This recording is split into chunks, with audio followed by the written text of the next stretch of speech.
24 ঘন্টার মধ্যেই হাতে আসবে আয়ুষ্মান কার্ড। কি করতে হবে আপনাকে, কি কি ডকুমেন্ট লাগবে? 5 লক্ষ টাকা পর্যন্ত বিনামূল্যে চিকিৎসা পাবেন। কোন কোন হাসপাতালগুলো থেকে মিলবে এই বিনামূল্যে চিকিৎসা পরিষেবা? ভিডিওটা সেভ করে নিন, আপনার কাজে আসবে।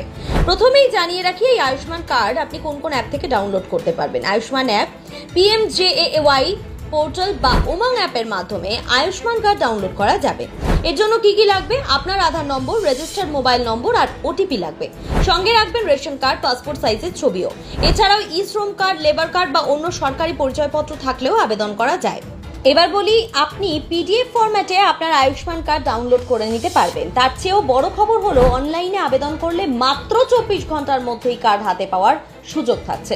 এবার পুরো প্রসেসটা শুনে নিন। আবেদন করতে প্রথমে যেতে হবে অফিসিয়াল পোর্টালে beneficiary.nha.gov.in। সেখানে বেনিফিশিয়ারি অপশন বেছে নিয়ে নিজের মোবাইল নম্বর দিতে হবে। ওটিপি দিয়ে লগ ইন করার পর স্ক্রিন হিসেবে PMJAY সিলেক্ট করুন। তারপর নিজের রাজ্য, জেলা বেছে নিয়ে নাম সার্চ করতে হবে। আধার নম্বর দিয়েও খোঁজা যাবে। এরপর ছবি আপলোড, পিনকোড এবং ওটিপি ভেরিফিকেশন সম্পূর্ণ করলেই আবেদন জমা হয়ে যাবে। আবেদন করার 24 ঘন্টা পর আবার লগ ইন করে স্ট্যাটাস চেক করা যাবে। অনুমোদন মিললে PDF ফরম্যাটে সরাসরি কার্ড ডাউনলোড করা সম্ভব। মোবাইল থেকেও একই কাজ করা যাবে। আয়ুষ্মান ভারত অ্যাপ বা উমং অ্যাপ ডাউনলোড করে আধার নম্বর দিয়ে রেজিস্ট্রেশন করলেই ধাপে ধাপে আবেদন করা পসিবল। এবার জেনে নিন কোন কোন হাসপাতালে পাবেন এই প্রকল্পের সুবিধা। কলকাতার একাধিক সরকারি ও বেসরকারি হাসপাতাল এই প্রকল্পের অন্তর্ভুক্ত। তালিকায় রয়েছে SSKM হাসপাতাল, NRS মেডিকেল কলেজ হাসপাতাল, RG কর, ক্যালকাটা মেডিকেল কলেজ হাসপাতাল, পিয়ারলেস হাসপাতাল, রুবি জেনারেল হাসপাতাল, ফর্টিস হাসপাতাল, আনন্দপুর। এছাড়াও থাকছে আইরিস মাল্টি স্পেশালিটি হাসপাতাল, BP পোদ্দার হাসপাতাল and medical research limited, সরোজগুপ্ত cancer centre and research institute, BM Birla heart research centre, এসকাক Sanjeevani private limited. তবে কোন হাসপাতালে কোন চিকিৎসা পাওয়া যাবে তার নির্ভর করে হাসপাতালের অনুমোদিত প্যাকেজের উপর। তাই চিকিৎসার আগে সংশ্লিষ্ট হাসপাতাল বা সরকারি পোর্টালে তথ্য যাচাই করে নেওয়া জরুরি। এছাড়া যেটা জানা যাচ্ছে, এখনো পর্যন্ত আয়ুষ্মান ভারত প্রকল্পের অধীনে উপভোক্তরা বিভিন্ন ধরনের চিকিৎসা, অস্ত্রোপচার, ডায়াগনস্টিক টেস্ট এবং হাসপাতালে ভর্তি হওয়ার সুবিধা পেয়ে থাকেন। বিশেষ করে হৃদরোগ, কিডনি, ক্যান্সার, নিউরো সংক্রান্ত চিকিৎসা সহ একাধিক গুরুতর রোগের চিকিৎসা এই প্রকল্পের মাধ্যমে করা সম্ভব।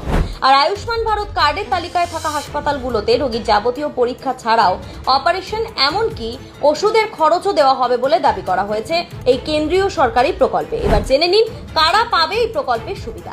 শহরের ক্ষেত্রে স্বল্প আয়ের পেশায় কর্মরত ব্যক্তিরা, যেমন ভূমিহীন, দিনমজুর, ভিক্ষুক এবং পরিচারক পরিচারিকা, রাস্তার হকার, মুচি এবং সাফাই কর্মী, নির্মাণ শ্রমিক, রাজমিস্ত্রি, প্লাম্বার, চালক, রিক্সা চালক এবং পরিবহন হেল্পার, ইলেকট্রিশিয়ান, মেকানিক, ধোপা এবং নিরাপত্তা রক্ষী, দোকান কর্মচারী, ওয়েটার, পিয়ন এবং ডেলিভারি কর্মী, কারিগর, দর্জি এবং গৃহভিত্তিক কর্মী।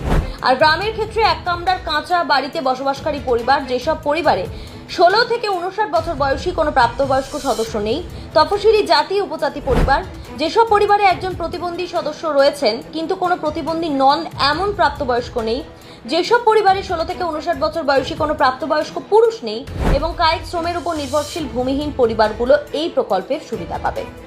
Bureau report, Bengal live.